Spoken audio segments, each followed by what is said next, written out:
humbly and arrogantly,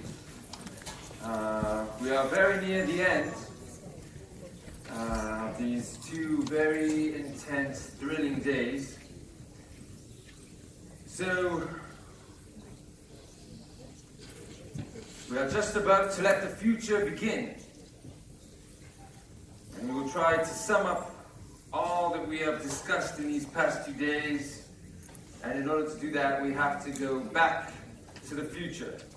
So let the future begin. To moderate this talk, I'd like to invite Eran Sandhaus, Managing Director of Copia Growth Partners.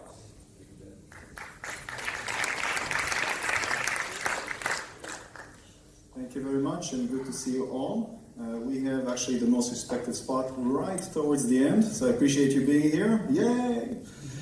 And first of all, I'll introduce myself, and then I'm going to go and introduce the other panelists. Basically, I'm the Managing Director of Copia Growth Partner. It's an advisory firm. We work with companies globally, both startups and corporations, and I specifically look after mobility. But beyond that, I'm the proud father of 3 teenagers. Okay, some of you understand what that means. So for me, smart mobility is actually very, very personal. Okay, I had the pleasure of sitting down in the car with my 17-year-old son as he learned how to drive. Terrifying experience. For those of you in California, I had to spend 50 hours in the car actually doing that. And my real hope is that my 11-year-old is actually not going to have to do that at all. So when I think about smart mobility, it's going to be really about providing comfort. It's going to be about safety. And again, for me, coming from California, and for many of you, it's also going to be about traffic. Okay, I've seen in the last 5 years in Silicon Valley how traffic is surging, and all of us are sitting in the 101 or 280 and can't move. So that's what kind of sits in the back of my mind. And prior to doing this, I also worked before at Aptiv, which is now Delphi Technologies. So I had the pleasure of thinking about how we deploy autonomous vehicle globally. And when I spoke with the organizer about this specific panel, wanted to think about what other angle we can come in and introduce to the audience. To be very frank and kind of share with you, when I was leading autonomous driving at Delphi, we were thinking about how we're going to go and deploy, what's going to be the strategy globally.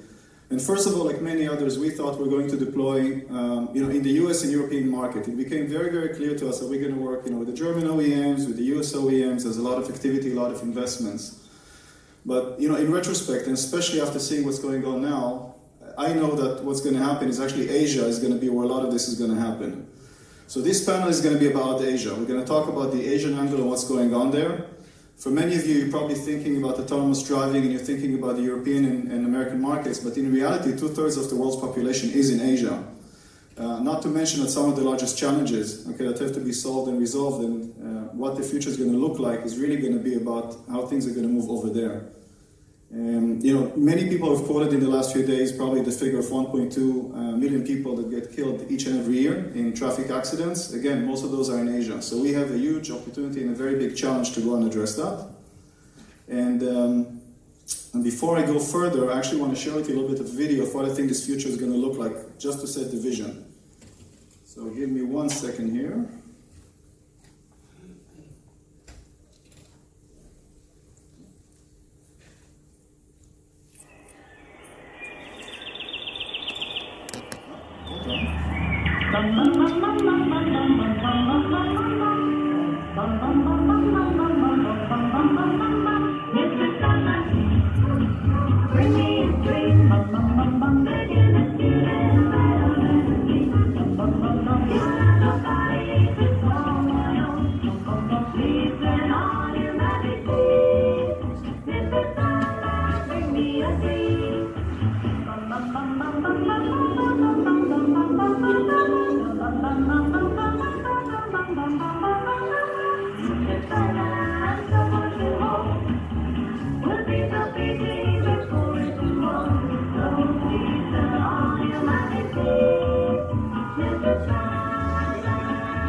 This is the time that we can clap together and cheer for the brave souls who actually participated in this.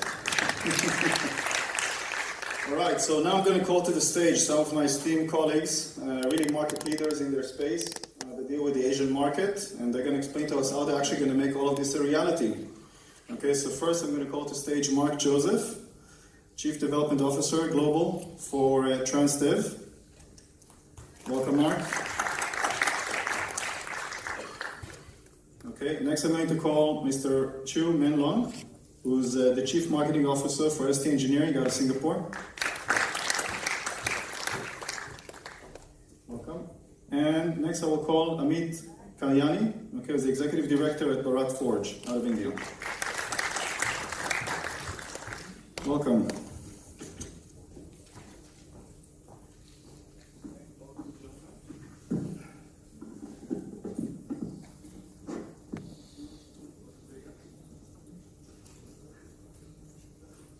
Okay, so welcome, gentlemen. I'll let you each present yourself and where you are in the market and what you do. Okay, thank you, Eran. Thanks for hosting this. I want to tell you, I made the mistake of watching your video before I went to bed, and I ruined my night's sleep watching that. So I'm Mark Joseph, and for the past 12 years until last July, I was the Chief Executive Officer, CEO for North America for Transdev. Transdev is the largest multimodal operator of passenger ground transportation in the world. We transport 10 million people a day, and we're in 20 countries, and I have responsibility for North America, as well as at one point Latin America and UK and Ireland. We operate all types of modes around the world, the ferry boats in Sydney. We run the metro in Mumbai and part of the metro in Seoul, Korea. And we run lots of buses. We're number 2 in Germany to Deutsche Bahn, lots of buses and trains.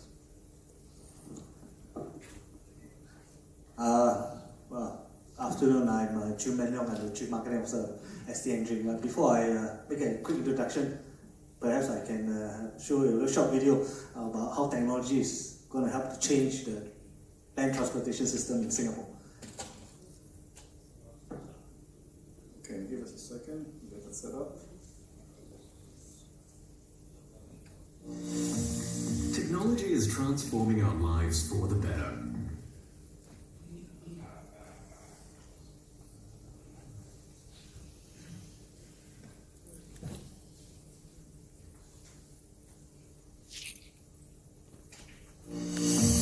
Technology is transforming our lives for the better. In land transport, it's accelerating improvements in Singapore's urban mobility, making commuting faster and more convenient. Increasingly, satellites will gather information on road traffic to help provide a more responsive system for commuters.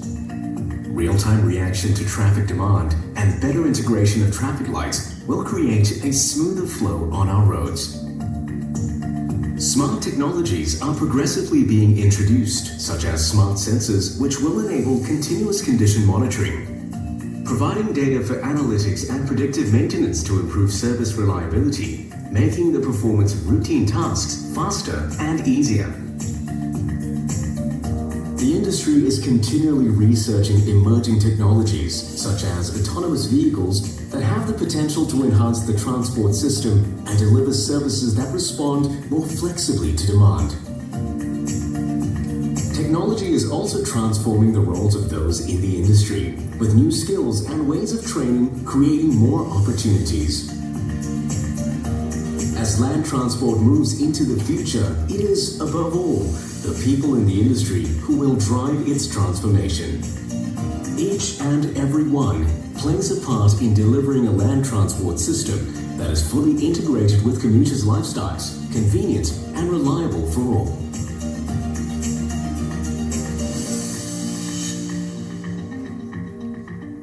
Right, just want to be clear, this video is not from ST Engineering. Technology is transforming. Actually, it's a video from the Land Transport Authority, which actually is the agency in Singapore responsible for design, building, maintenance, and its continual upgrading of the overall land transportation system. And I would tell you that actually, in my career, I was actually in Land Transport Authority. I was last the chief executive, so having the, I would say, experience to actually run this setup in Singapore. But now I'm ST Engineering. ST Engineering will tell you very clearly we are an important industry partner in delivering some of these technologies and capabilities that help to basically build and continue to upgrade the land transport systems that we see in Singapore and also elsewhere in Asia Pacific. Okay. Thank you. Good afternoon. My name is Amit Kalyani. I'm an executive director at Bharat Forge. I've been working with the Bharat Forge for the last 19 years. Our company is a large provider of powertrain and drivetrain components to almost every major OEM in the world, whether it's in North America, Europe, or in Asia.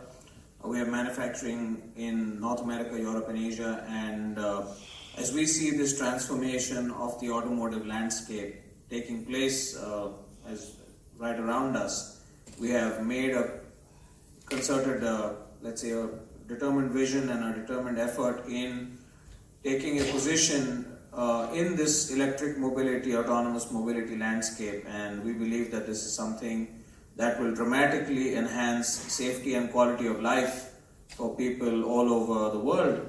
And I don't know how many of you have seen the news today, but our Supreme Court in India banned the presence of vehicles which are more than 15 years old, petrol vehicles and 10-year-old diesel vehicles in New Delhi. This they did yesterday. And then today they said that they are banning cars, private vehicles from coming into the city of Delhi because of the pollution levels being so high. And I think in many parts of the world we talk about going to e-mobility because of pollution and other reasons, but in nowhere is this more prevalent or acute than it is in India and maybe China, and it's actually a matter of life and death. So as you very rightly said, I think places in Asia are going to drive this more out of need and necessity rather than out of luxury. Thank you. Okay, thank you very much, Amit. And actually, to that effect, let's zoom in a little bit into this. I think currently the paradigm when people think about autonomous vehicle technology is very clear for people that it's going to cost something, right, to add this technology. And when people think about Asia, they kind of start to do the economic equation. Does it make sense to actually introduce this technology when you're reducing the cost of the driver? And actually in Asia, in most, some of the countries, the cost of labor is actually fairly low. It doesn't make sense economically. So the question really that I have for you is, what are going to be the drivers, and what do you see as maybe the biggest opportunities in your area of focus? Okay, so maybe I'll start with you and go forward. So I see 2 or 3 opportunities. One is, yes, in India to put autonomous cars on the road today is going to be very difficult, except in certain areas such as BRT vehicles, which are bus rapid transport, which in most cities have their own lanes, dedicated lanes which are barricaded and separated. They have stations, so it's very easy to move those into ADAS and run them very effectively doing that. The second is in industrial applications. So I was looking at our factory. We have more than 100 forklifts, each one with a driver 3 shifts a day. That's more than 350, including the relievers. 350 people in India today cost a lot of money. The amount of money I spend on their salary a year, for less than that I could convert them to fully autonomous and generate significant improvement in productivity. So they are low-hanging fruits. One just needs to understand where the friction is, because there are lots of smart people with smart money out there solving industrial and social friction. Thank you. Actually, I would like to propose to you that I don't see that large amount of opportunities for autonomous driving in the Asia Pacific just yet. I think for the reasons which actually you have highlighted, and other than in Northeast Asia and also in Singapore, I'm not sure about India, but I think my colleague here has already explained the situation. I would say that the other cities in Asia Pacific has more pressing problems to solve. Number one, I think they need to solve the congestion challenges. Whether AV is going to be part of the solution, I don't really know. 2 is really about the cities wanting to build, I think, an extensive and I would say affordable public transportation system so that you can actually also ease the congestion challenge. Is going to be, I think, a pressing focus for many of these cities. So if you ask me, I don't think autonomous driving is going to be right at the top of their agenda in terms of priority for a lot of the Asia Pacific cities, less maybe Northeast Asia and Singapore. But having said that, I think the opportunities are less so in AV and more so in trying to figure out how you can bring technologies to help them build sustainable, more efficient, and affordable public transportation system, as well as actually building road systems that enable them to actually manage the congestion, putting in the right policy in order to basically help cities to solve, I think, the congestion challenge which we face in many of these places. So I think that's really my take about how the scene will evolve in the Asia Pacific. But having said that, I think there are still pockets of opportunity, and I think we'll see how we can actually bring our capabilities to introduce autonomous driving where it's possible, especially bringing AV technology into the public transportation system. All right, thank you. So Mark, I'm sorry, but I have an urge here to ask you something. So look, I know that you've been involved with the LTA, right? And Singapore has actually played a key role in trying to prototype multiple different technologies. I'm curious about your answer regarding AV, because you're probably right. One of the biggest issues that we have on the planet today, and especially in Asia, but again everywhere, is congestion, right? It's a big, big problem. But given that you don't see AV as the immediate solution, I'm kind of curious to see, like, how do you see that technology play out, and especially as you prototype out different technologies out in Singapore. Maybe you can give us the shortcut. Chu, this is a question for you. Yeah. Okay, congestion. Congestion is a big, big challenge. I would say that for any city actually to deal with the congestion challenge, I think the number one priority must be figure out how to give them viable alternative. Otherwise, everybody will just revert back to the car. The love affair with cars in many cities around the world, including those in Asia Pacific, remains. Because you know why? Having the car is the easiest way to get from A to B, most convenient, most comfortable, safest in some sense. But the problem is that you have too many of these cars, you end up in a situation with the congestion and you get stuck in traffic. So the number one priority for many of the cities out there is really to figure out how to bring about a viable public transportation system, consisting mass transit, like train, buses, and also effective first and last mile connectivity between the main transport nodes and their homes or offices or wherever they go. And this has to be a priority that actually many of the cities need to actually drive towards. It's not easy, but it does require, I think, very clear-headed thinking on the part of the government working with industry partners to do this. That's the first priority. The other part is really, I think, there needs for cities to think about how is it that they can optimize the roads that they have within the cities. Now, every city is going to have limited amount of roads. It's reality, unless the city wants to grow sideways.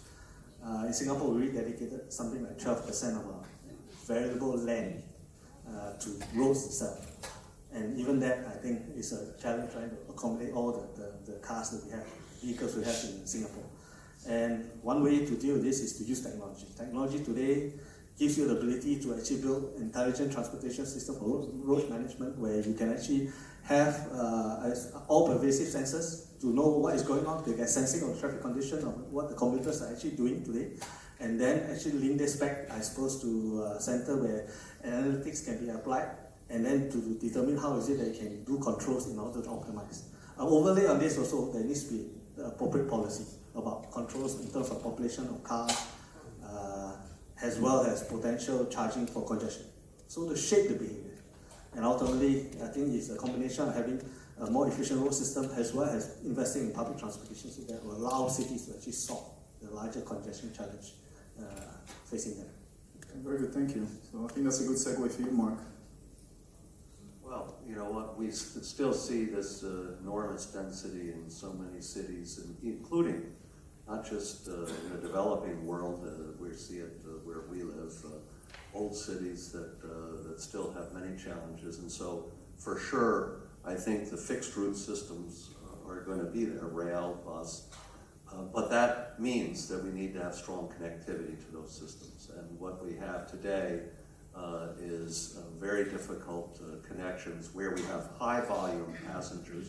We opened the Mumbai metro system, and day one, I think we were transporting 300,000 people on a very limited line. So I agree that where we can have some dedicated road networks, we can have connected autonomous vehicles to connect to these main fixed route lines.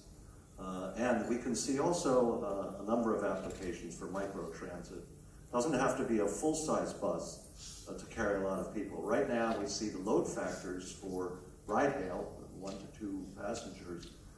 So if we do that, and if we start to have signal priority to focus on shared ride, the priority through the lights for the buses, the rail, and ultimately for shared ride vehicles that have higher loads, we're going to see traffic start to free up. Okay, thank you.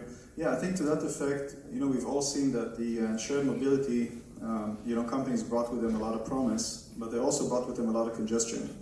Right? I think it was a research that came out, a few weeks ago, in San Francisco. I think there was 50% more congestion because of Uber or Lyft. People are, instead of using public transport, it's just more convenient. And as you said, the load is basically one person.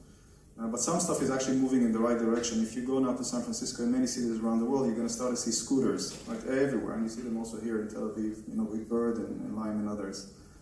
So I'm kind of curious. No one saw scooters, or some people saw scooters, but honestly, when I speak with venture capitalists and entrepreneurs, they all wish they could go back 1 year ago and invest more in scooter companies. Because it's very clear right now that this is a blockbuster application and everyone is printing money in the space. So I'm curious to hear about you. This is something that came out of necessity, company, Santa Monica, and the whole thing kind of expanded. Are there, opportunities that you see, all these, like some golden nuggets that the rest of us can't see, out in Asia? Okay. Scooters, yeah. We have them in Singapore, by the way. The electric scooter has started showing up in Singapore. Now you go to the sidewalks, you can actually see some of these electric scooters showing up on the road, in some areas blocking the way. I think the point I want to share with you is that there is a very good role for some of these new shared modes of transport that can play in providing especially the first and last mile connectivity required to make the public transportation system work efficiently. And why some of these companies are able to come to a particular city and offer this and they stick up is because people see that this can be a very effective first and last mile means for them.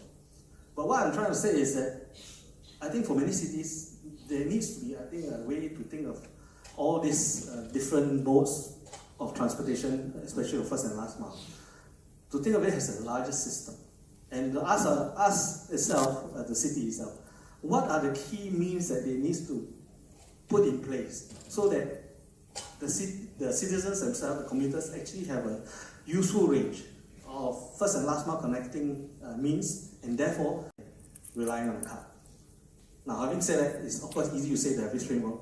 Then the larger issue is when you invite, I suppose, companies to come in, you provide the different means, whether it's AV or whether it's mobility on demand shuttles or electric scooters and so forth.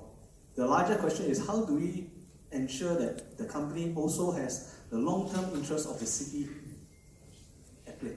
Right. That's very important because the problem is that many of these companies will come in, they want to go in, they make a quick buck, and they're not totally clear or maybe not want to address the disamenities that they also create in addition to the benefits that they bring. I think that's also an important point that needs to be examined by cities. Yeah.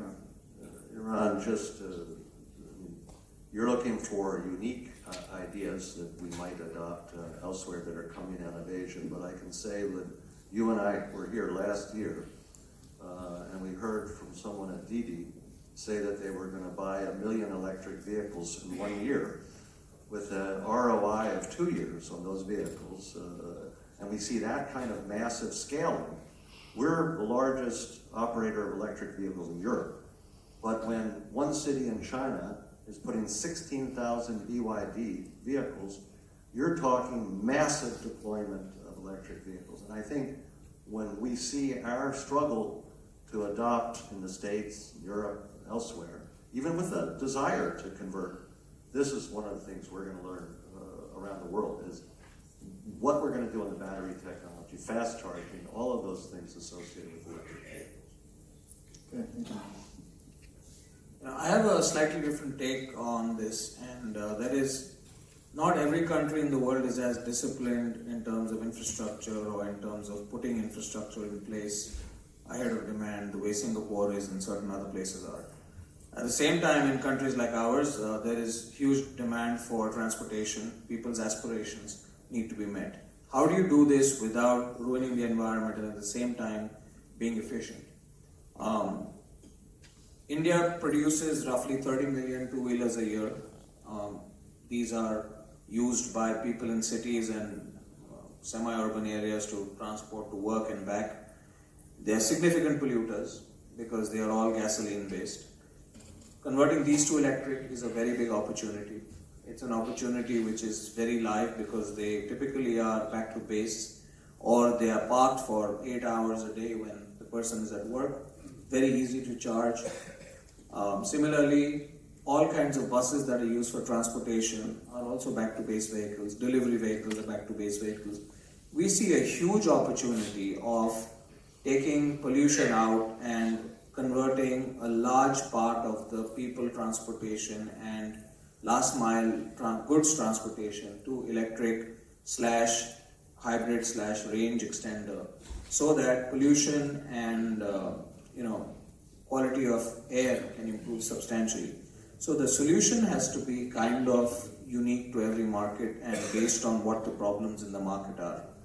I was just while we were waiting for the session, I got messages from family that live in Delhi and they don't know how they're going to deal with no cars on the road. So some of them are going to shift across the border into Gurgaon, which is the neighboring town, which is not part of the ban because they can then use their cars and commute to work.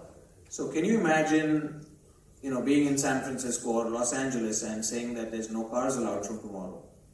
So it's not something which is feasible or practical. At the same time, one has to find a medium-term solution that works and is effective without waiting for the government to put in place monumental infrastructure.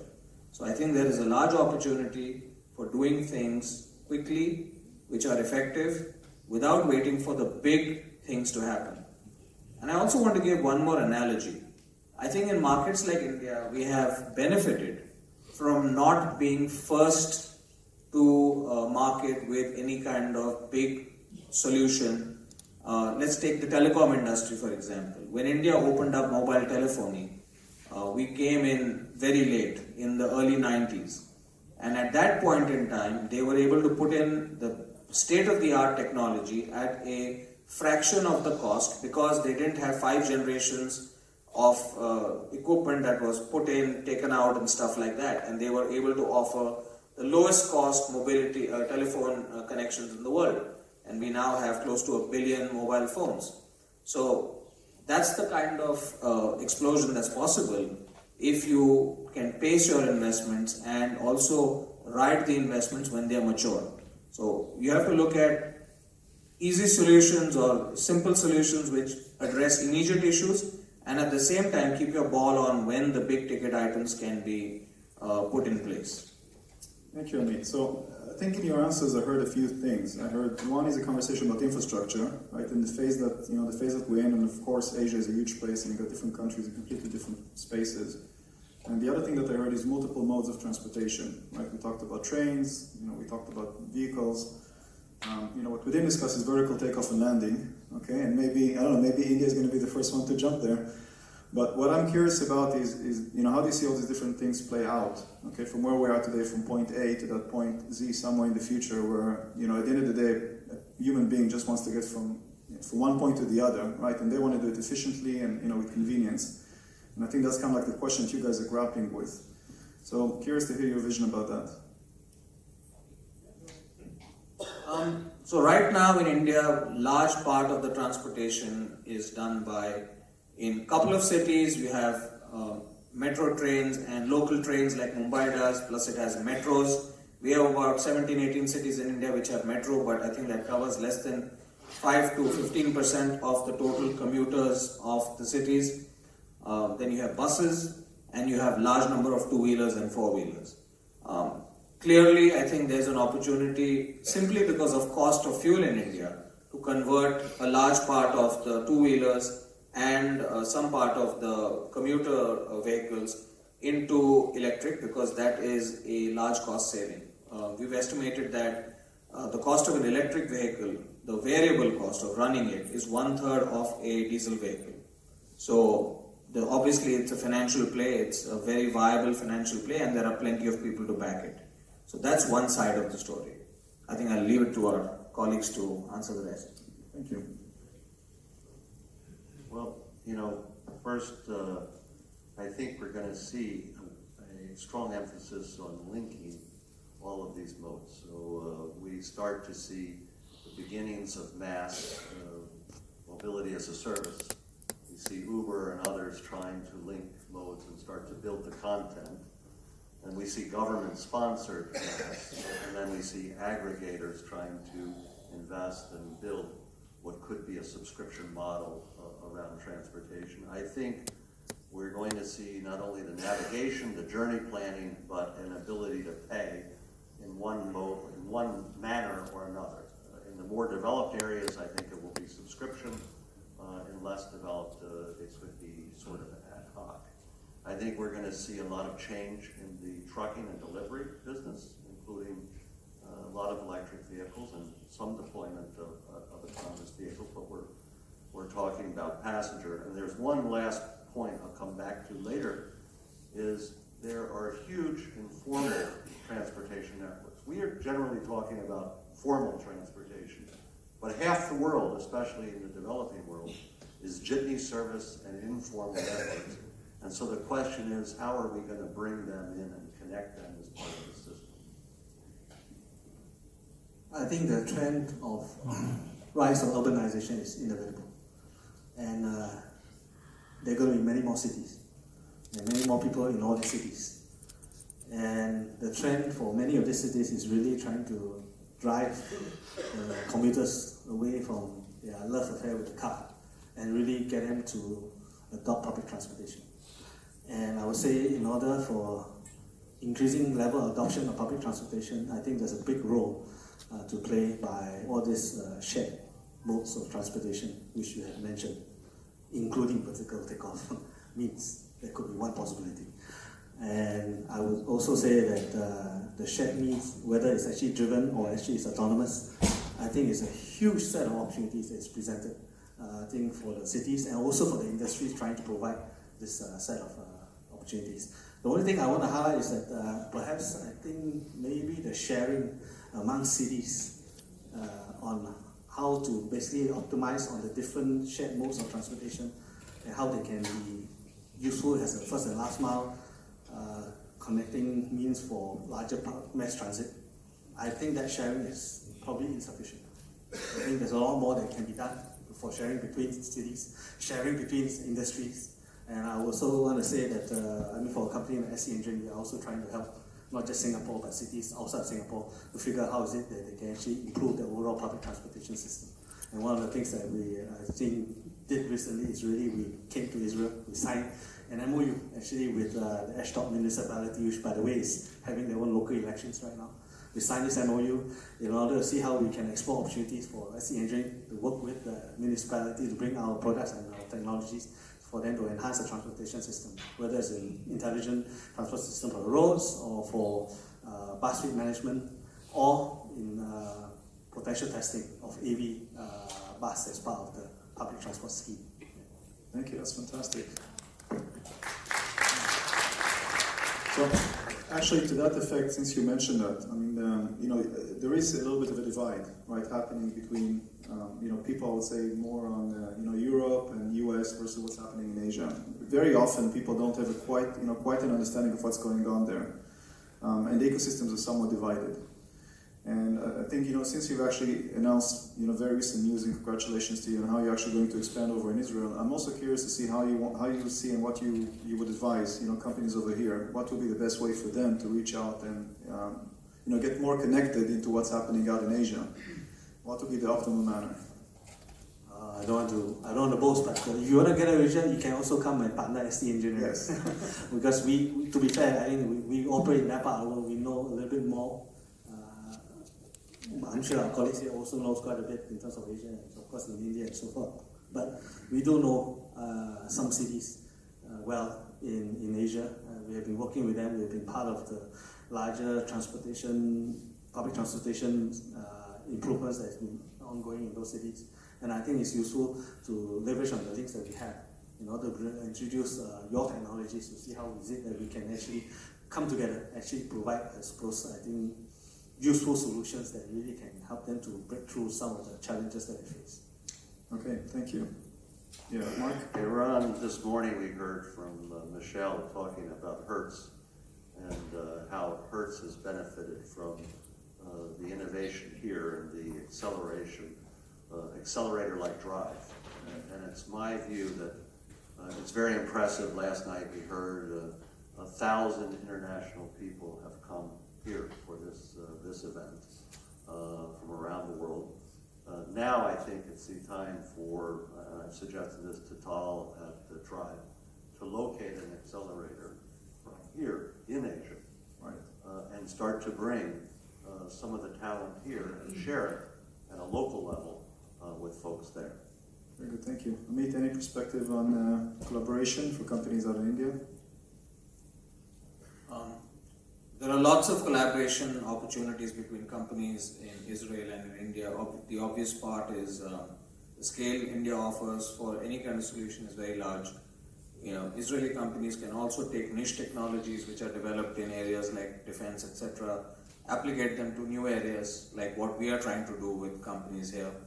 And India offers an opportunity to do things quickly, in a relatively cost-effective manner, and if you have the right partner, can be a good solution. So, India needs every kind of solution, not just automotive, but in multiple areas. And there are already a couple of accelerators that are jointly working with India and Indian universities, Indian institutions.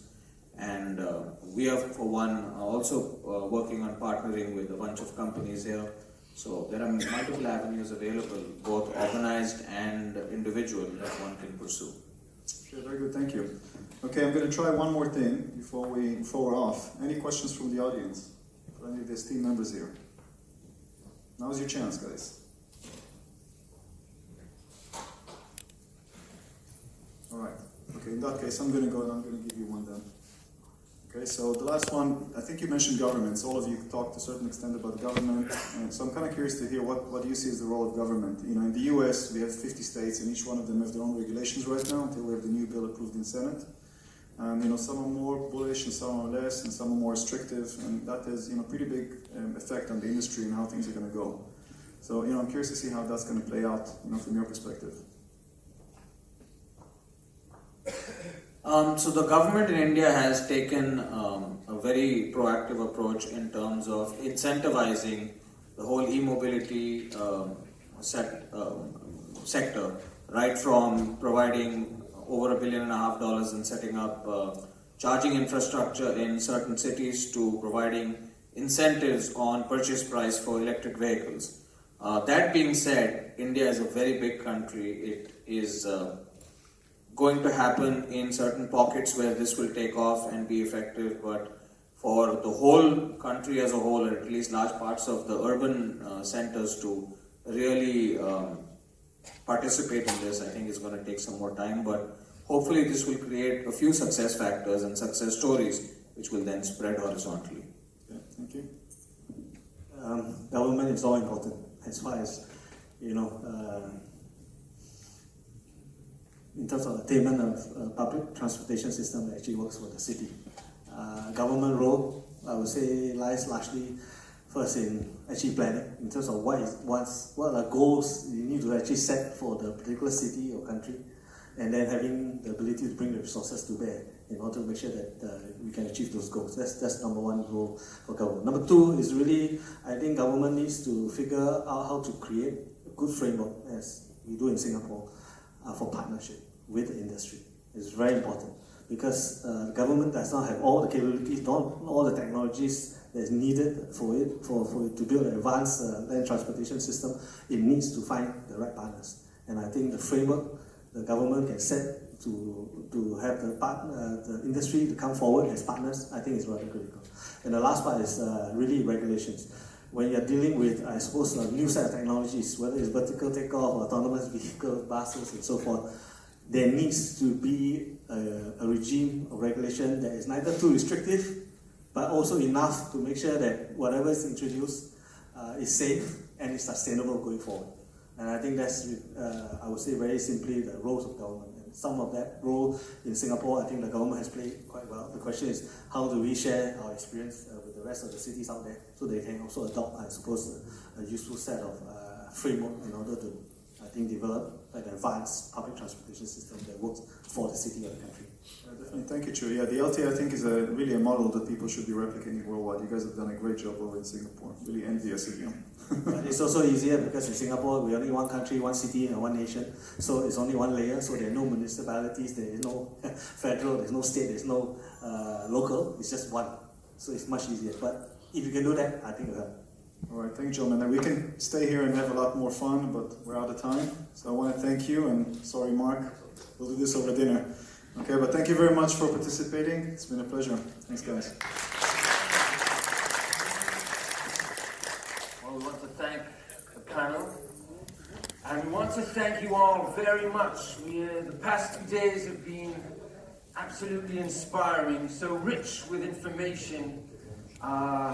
I think the 2018 Smart Mobility Summit will be remembered as an historic summit, history in its making, and I am very curious already to hear the discourse of the 2019 summit coming up very soon. So we really hope to see you all next year, and thank you very much. Enjoy your stay. Thank you for being with us.